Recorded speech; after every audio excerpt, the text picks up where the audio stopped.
비타샵 그린 스무디. 자, 최근에 또 구매 후기 소개하도록 하겠습니다. 4개월 음용 후기입니다. 남편 허리 사이즈 40인치가 꽉 조였습니다. 아, 금방. 3개월 음용 후 38인치가 헐렁합니다.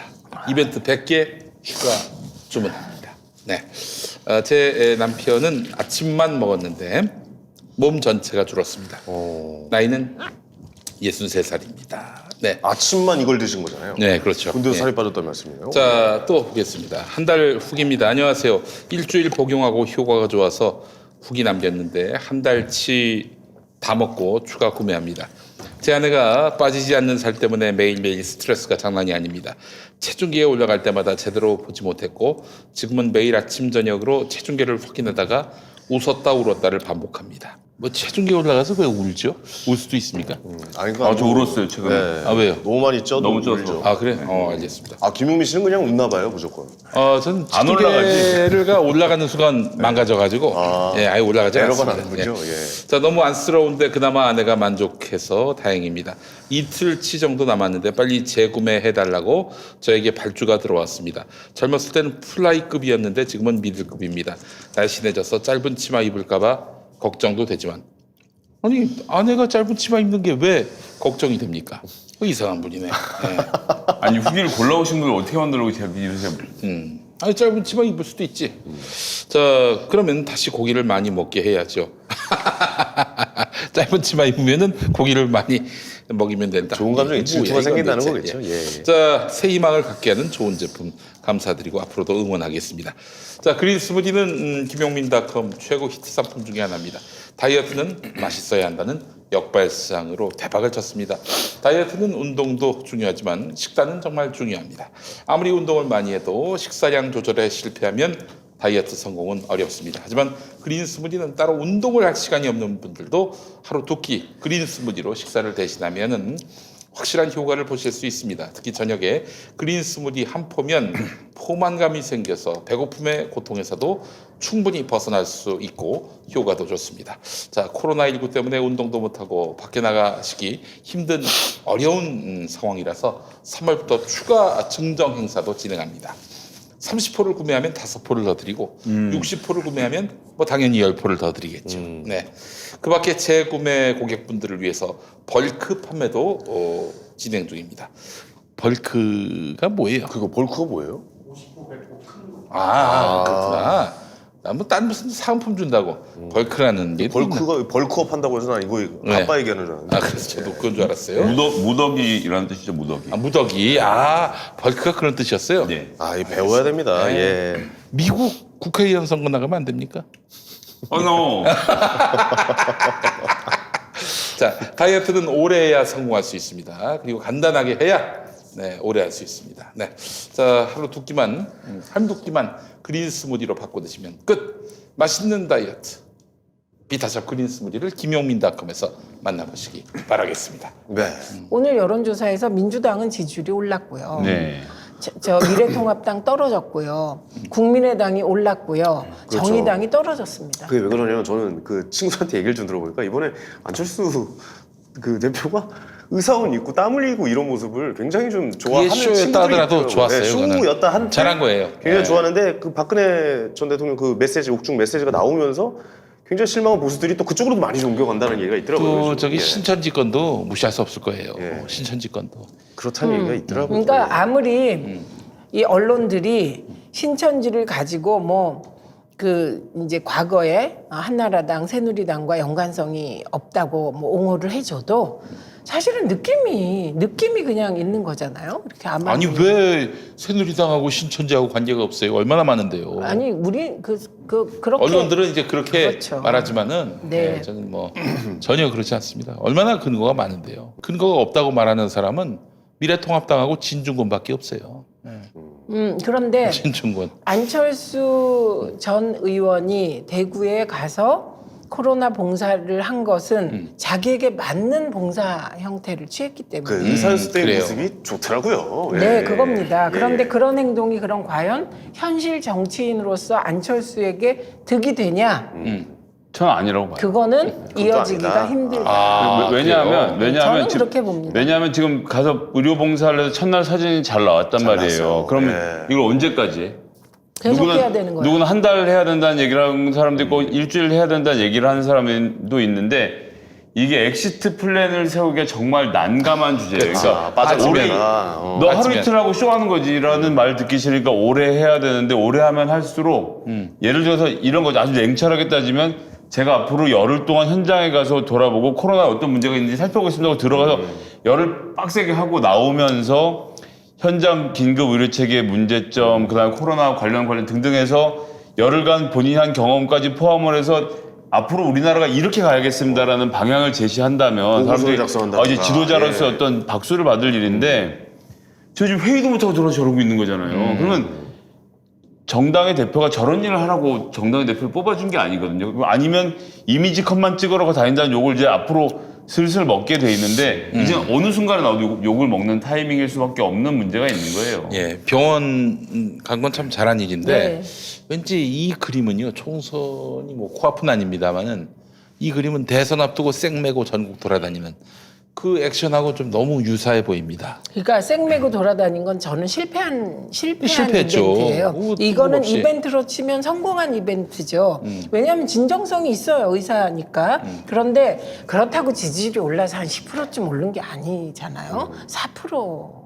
그것도 그게 총선까지 이어질 수 있겠는가 하는 부분은 굉장히 회의적이고 그런 것이고, 그러나 오히려 더 큰 메시지는 저는 정의당이 국민의당보다 뒤처졌다는 그렇습니까? 그 정당 지지율에 그거라고 생각합니다. 그러니까 이제 그 얘기는 최근에 벌어지는 비례정당 비례문제겠죠. 논란 관련해서 정의당 지지자들 중에 일부가 이런 식으로 목리를 부리면 어떡하느냐라고 생각하면서 등을 돌린 결과로 이런 거죠. 볼 수 있을까요? 정의당하고 민주당은 이렇게 만나는 부분이 있는 거예요. 그렇죠. 예, 공통 분모가 이렇게. 그런데 교집합이 있는 거죠. 예. 그 교집합은 네. 이게 되게 민주당도 지지하고 정의당도 지지해요. 그러니까 그런 분들이 개혁적인 분들이에요. 그렇다고 진보는 아니에요. 그러니까 노동 중심은 아닌데 개혁적인 그런 국참당도 다수 들어가 있어요. 그런 거죠. 그러니까 그런 교집합에 있는 분들은 때로는 민주당에 갔다가 때로는 정의당에 가요. 그런데 이번 비례정당 논란을 보면서 정의당 행태를 보면서 그분들이 민주당으로 가서 민주당 지지율이 올랐어요. 정의당이 그러고 지금 하나 잘 모르고 있는 게 있는데 2018년도에 지방자치선거 당시 전국 비례대표 득표 현황을 쭉 보면 물론 이제 비정상이라고 말은 뭐하지만 어쨌건 더불어민주당이 최대 인기를 구가하고 있을 때였긴 했지만 민주당이 무려 53%의 정당 지지를 받았어요 그때. 네네.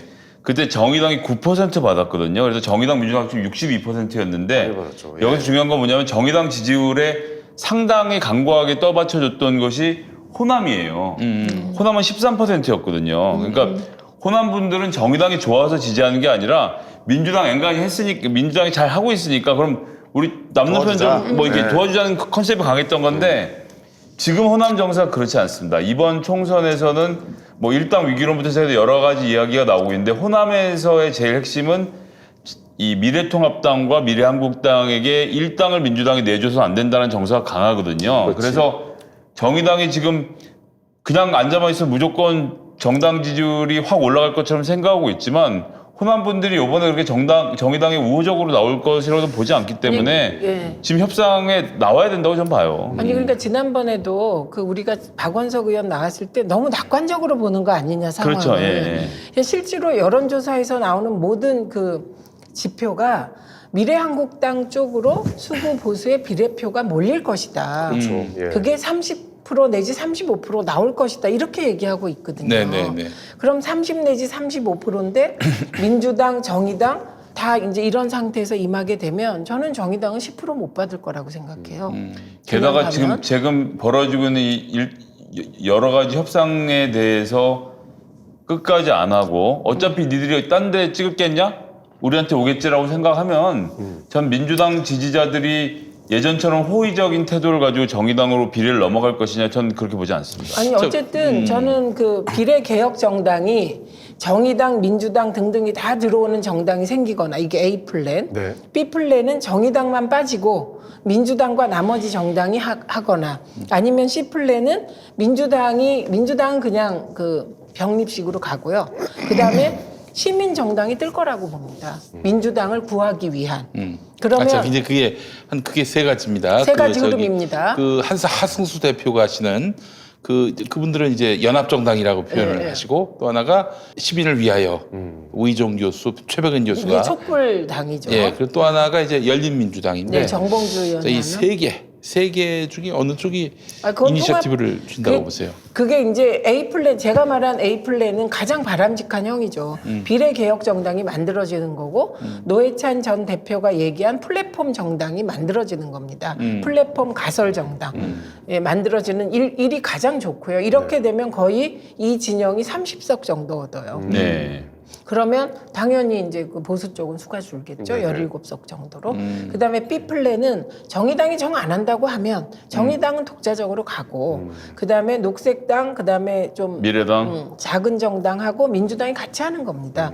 그럼 요 경우도 저는 상당 부분 얻을 거라고 봐요. 네. 그다음에 이것도 안 됐다.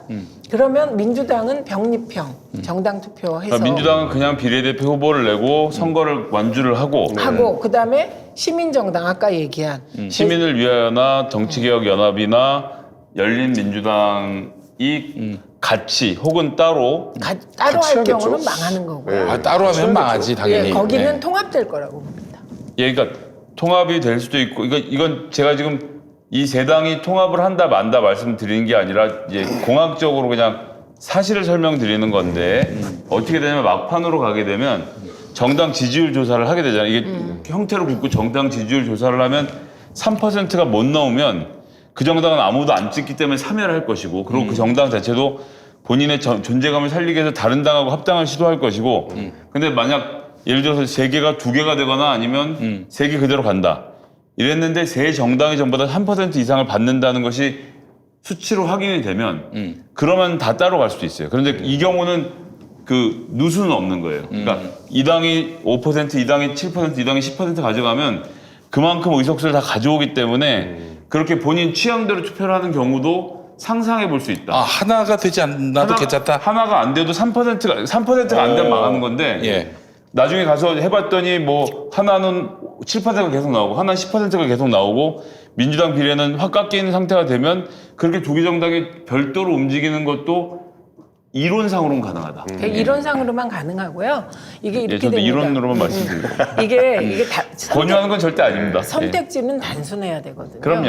이게 정당 이름도 그렇게 이게 많으면 사실은 어렵죠. 예. 제일 안 좋은 경우 지금 얘기하고 있는 거예요. 안 좋은 경우에 그 경우의 수가 2개라는 얘기인데 저는 그거는 하나로 가지 않으면 다 3% 넘기는 어렵다는 거 보는 쪽입니다. 네네. 그래서 여러분이 댓글을 잘 보시면 댓글이 굉장히 현명한데 그런 비례개혁정당 관련한 댓글이 이런 게 있어요.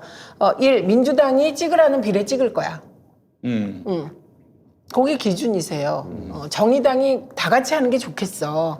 이거는 선관위가 잘못해서 지금 이런 미래한국당이 생긴 거니까 정의당이 같이 하면 아주 상큼하게 갈 것 같고 그게 안 되면 그냥 민주당이 찍으라는 비례정당을 찍을 거다 이렇게 나오거든요. 그렇죠, 예. 예, 그러면 결국은 그 통합이나 이런 과정에서 민주당이 역할을 한다 이런 의미가 되는 거죠. 어쩔 수 없이 이건 최악의 안 좋은 시나리오. 네네. 그 민주당이 근데 자기들이 비례 후보를 내면서 다른 정당을 찍으라는 얘기를 할 가능성은 사실 뭐 있지는 않는데 없는데 그걸 이제 상징적으로 여러 가지를 할 수 있다. 무언으로 보여줄 수 있는 시그널들을 보낼 수는 있겠죠. 근데 그러니까 머리를 복잡하게 현재 생각하실 것은 없는 게 지금 민주당도 그렇고 정의당 등 재정당들이 이 문제에 대해서 열어놓고 토론을 하고 있는 중이니까 결론이 조만간에 나지 않겠습니까? 결론이 나오면 인터뷰한 거 보고 내용 보니까 결코 쉽진 않을 것 같은데요. 거의 안 한다는 근데 원래- 느낌으로 계속 원래 일을 하더라고요. 판돈이 그런 거예요. 커지면 네. 판돈이 커지면 블러핑이 나오게 돼 있는 거예요. 서로 다 패보고 치는데 그렇게 안 됩니다. 이게 말은 박원석 심하게 해도 의원님 나오셨어요. 항상 누군가 네. 심하게 하면 옆에서 안 심하게 하는 사람이 계속 엇갈아가면서 등장을 하잖아요. 그러니까 전 협상의 여지는 여전히 남아있다. 근데 물론 협상이 되건 해봐야 알지만 네. 여지가 완전히 닫혀 있고 이런 상태는 아니라는 것이고 어떻게든 정리가 되면 정리가 된 대로 민주당 입장, 특히 민주당 지지하시는 분들이 보기에는 네. 아 내가 이 당을 찍으면 되겠구나가 눈에 딱 들어오게 정리가 되니까 네네. 여러분이 조금 더 기다려 보시면 될 것 이거 같아요. 보셔야 돼요. 어제 어떤 일이 벌어졌냐. 윤서화 의원은 방송에 나가서 여지를 두는 발언을 했어요. 맞아요. 예. 그치, 뭐 의석이 중요한 게 아니고 그 생각이 같으면 할 수도 있다. 목표 같으면. 네, 그렇게 얘기했어요. 근데 오늘 아침에 그다음에 바로, 예. 김종대 대변인은 네. 아주 강하게 거부하는 걸 그렇죠. 있어요. 그다음에 또 일부에서는 논의해 볼 수 있다고 얘기를 해요. 그다음에 심상정 대표 거부해요. 이게 다 다르네. 한다 안 한다 한다 안 한다 다 다른다 아니에요. 전략적으로 하는 거예요. 아, 전략적으로 하는 그러니까 거다고요? 당연하죠. 하려고 그러니까 의견을 다르게 내는 거고 그러고 지금 정의당이 비례대표 이렇게 선거를 하고 있지 않습니까? 정치에 대해서 순수합니다. 아니, 그러니까 잘 몰라서. 아니, 순수한 게 아니고. 정의당이 비례대표 선거를 하고 있는데 자당이 비례대표 선거를 하고 있는데 이 비례를 한 해 많은 논의를 어떻게 합니까? 지금 당연히 못하지. 그러니까 강경한 입장을 지금 밝히고 있는 거고 네네. 이 비례대표 선출이 끝나고 나면 심지어 지금 비례대표 출마하신 분들 중에서도 이 연합정당 논의를 해야 된다고 말씀하신 분들 계시거든요. 네네네네. 이 순번이 정해지면 네. 여기서도 입장이 좀 정리되고 뭐 당내 여론도 수렴하고 이런 절차가 이제 앞으로 남아 있는 거라서 그래서 제가 이 방송 보시는 분들한테 한 번 더 말씀드리는 것은 지금 정의당하고 아직은 선 그을 때가 아니라서 지금 정의당을 너무 심하게 공격하거나 정의당이랑은 절대 같이 할 수 없다라고 생각하실 필요가 없다는 거예요. 이것은 이런 문제와 관련돼서는 당에서 상의하고 있고 정의당도 선수별로 의원님 말씀하신 대로 역할을 정해서 하는 중이니까 그런 조금 더 기다려 보시다 이런 예, 말씀 뿐만 드리는 아니라 거죠. 오늘 보도 보시면 굉장히 의미 있는 말이 정의당 쪽에서 나왔어요. 칸막이 투표까지 검토하겠다 이런 얘기 나왔어요. 그 칸막이 투표가 뭐냐면 되게 이 일이 잘 되려면 비례개혁정당이 민주당이 대폭 양보해야 돼요. 그렇죠. 그런데 민주당이 양보하면 파이가 커져요. 사실 민주당 지지자들의 입장에서 왜 민주당은 맨날 양보하냐고 예, 그러죠. 근데 민주당의 양보가 이 전체 파이를 키우는 거예요. 그래서 앞에는 소수정당, 그 다음에 정의당, 그 다음에 민주당. 그래서 아주 이건 예인데요. 민주당이 15번부터 뒤로 박잖아요. 그러면 민주당 지지자들이 대폭 몰리게 돼 있죠. 그럼요. 예, 그래서 파이가 더 커져요. 그 민주당한테 표를 더 주기 그 아, 당의 그렇죠. 그리고 중도까지 오게 돼요. 그러니까 뒤쪽으로까지 예. 그 중도가 뭐 비례개혁 정당에 대해서 뭐 이게 부정적일 거다? 그렇지 않아요. 그럼 중도는 미래한국당에 대해서 더 부정적이겠죠. 게다가 안철수 대표께서 직접 이번 선거는 여당 심판 선거고 문재인 정권 심판 선거라고 못을 박아주셨기 그렇죠. 때문에 문재인 정부에 대해서 우호적으로 생각하는 민주당이 싫어도 문재인 정부를 우호적으로 생각하시는 분들이 국민의당으로 못 넘어가게 선이 지금 쳐져 있는 겁니다. 그렇죠. 그리고 그래서 이 파이는 키우면 키울수록 안정적으로 가져갈 수 있는 그렇죠. 거고 그래서 30석 얘기를 말씀하시는 그래서 거고. 답답한 게 정의당이 이 사실 비례개혁 정당은 제가 말씀을 계속 드려서 욕을 많이 먹었는데 정의당이 주도하고 민주당이 호응하고 이렇게 하면 더 잘 되는 판인 그럼요. 거죠. 그리고 파이가 더 커지니까. 민주당은 지금 현재로서는 그 나와 있는 얘기로 보면 7, 8석 플러스 알파 정도만 요구한다고 하는 플러스 건데. 알파도 안 할 가능성도 있다고 그럼 합니다. 8석이라고 하면 야 8석 하고 끝내냐고 하지만 이게 30개가 되면 그럼 많아져. 민주당의 지역구가 지금 그 전문가에 따라서 다른 얘기하고 있지만 잘 됐을 경우에 130에서 140도 보일 수 있는 거 아닙니까? 이렇게 되면 180에 근접하는 숫자로 가면 이건 정말 꿈의 숫자지만요. 그렇게 해도 우리가 이번 선거를 치를 수 있는 가능성이 아직 남아있는 건데 물론 코로나를 포함해서 여러 가지 지금 그 거쳐야 될 난제들이 많고 경기가 워낙 나빠지기 때문에 정부 지지율이 떨어질 수밖에 없는 사정을 감안해야 돼서 저희가 지역에 가면 우리 당을 잘 알리기 위해서 노력하는 것도 있지만 여튼 이번 주는 정의당과 선을 긋고 공격할 타이밍은 아니라는 말씀 좀 드리고 싶어요. 아 오늘도 박원석 의원님께서 나오셨으면 참 좋았을 뻔했는데 안타깝다. 나왔으면 싸웠지. 없으니까 좋게 비례 얘기하는 얘기할 거지. 때좀 김 소장이 좀 많이 좀 좋아하고 이제 홀가분해 보이십니다. 아니, 박원석 의원은 예. 와 있었으면 아마 이렇게 이거 오늘 정의당 못 완전- 받는다고 했겠지. 그렇지. 그런데 박 의원님 뭐라고 하셨을까? 그러니까 나 그게 좀 궁금해. 정의당은 합의할 생각 없. 그 선거는 지금 제도를 바꿨으면 그대로 치러야지 무슨 연합정당이냐는 얘기를 하시지 않았을까요? 아 연락이 또 왔는데요 문자가. 아 그런가요? 성혜야 너 조용해라. 그런데 제가 거듭 말씀드리지만 네. 기저에 제가 조국 프레임 얘기로 화들짝 할 때 늘 말씀드린 게 언론이지 언론이 만든 프레임은 그렇지 밑바닥이 그렇지 않다 이런 얘기를 계속 드리는 거잖아요. 그러니까 이 검찰 개혁에 대한 지지는 늘 55%에서 65% 사이였어요. 공수처 찬성은 때로 70%가 넘었거든요.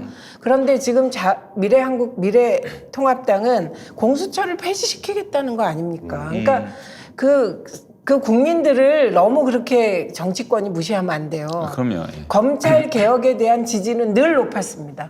이 정부 들어서서 문재인 정부가 그 여론조사 했을 때 1순위 개혁 대상이 검찰 개혁이고 그건 맞죠. 정치 예. 검찰 아웃이었어요. 그렇죠. 예. 그리고 문재인 정부는 그 약속을 충실하게 지켰습니다.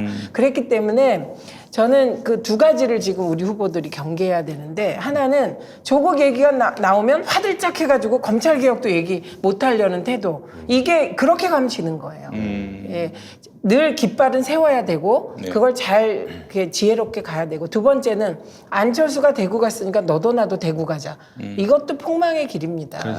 예, 자기가 이제 국회 들어가서 당선 후에 보건복지위 갈 사람들 의사 출신들은 가도 돼요. 네네. 그런데 생판 아무 상관도 없는 사람이 대구로 달려가면 그건 완전 쇼로 쇼다. 보이죠. 그래서 예. 저는 이게 안철수와의 프레임 싸움에서 지는 것이다. 그렇죠. 알겠습니다. 예. 자, 뭐 더 이야기를 나눌까요? 아니면 좀 뭐 예. 그 정도로 그 정도로 정리를 해도 될 것 같고. 마무리할까요? 예. 그러니까 오늘 14,000분이나 들어와서 보고 그렇습니다. 있습니다. 지금 근데 우리 어마어마하네, 어마어마해. 그런데 저 욕 많이 먹었어요. 근데 왜요? 예. 왜냐하면 저는 우리가 주장하는 바가 문재인 정부 성공을 위한 겁니다. 이 모든 고민이. 그래요. 그렇습니다. 진정성을 서로 이제 인정을 해주고 가야 되지 않겠는가 생각합니다. 결국엔 합친다는 그 그림을 보시는 분들이 많이 계시긴 하더라고요. 예. 아니 근데, 그러니까 예. 아까 얘기한 뭐 네, 시민들의 등살에 결국에는 이길 사람들이 없어요. 다 아니 우리도 어떻게든 등살을 해야죠. 우리가 8석 민주당이 8석만 한다고 하고 연합정당 만들자는 논의를 하는데도 정의당이 버팅기면 그거는 정치적 책임질 문제가 저는 될 거라고 봐요. 그 정말 죄송한 말씀이지만 더 떨어질 거라고 생각합니다. 그래요? 지지의 예, 마음이. 그러니까 예. 알겠습니다. 비례 이야기는 저희가 계속해서 좀 나눠봐야 될 문제인 것 같습니다. 네. 예, 예. 자 아마 내일쯤 되면 또 저희 그 구독자 수가 36만이 될 것 같고 그렇습니까? 예. 네. 요즘 그거 35만 넘은 지가 뭐 지난 주말인가 넘어가지 않았어요? 아 그래요? 예, 그 벌써 아, 일주일도 안 4만, 돼가지고 4만 이제 겨우 넘은 오른소리 입장에서 참 부럽네요. 예. 아니 출연료는 뭐 변동이 없습니까? 예? 36만에? 출연료? 예. 야 출연 시켜주는 것만 해도 고마워야지 마. 예, 알겠습니다. 고맙습니다. 갑지러지네. 네, 농담입니다. 아, 이게 다음 예. 주에는 저희가 김용민 고려하겠습니다. 대 김용민. 예. 아. 우리 김용민 또 한 변호사님. 명의 김용민. 아이고 아, 그렇습니다. 오시는군요. 훌륭한 예. 김용민이래요. 네. 자 남양주 병. 네. 남양주 병에 전략공천되셨죠. 출연하는 예. 네. 김용민 후보 또 나오시고 정말 제가 너무너무 존경합니다.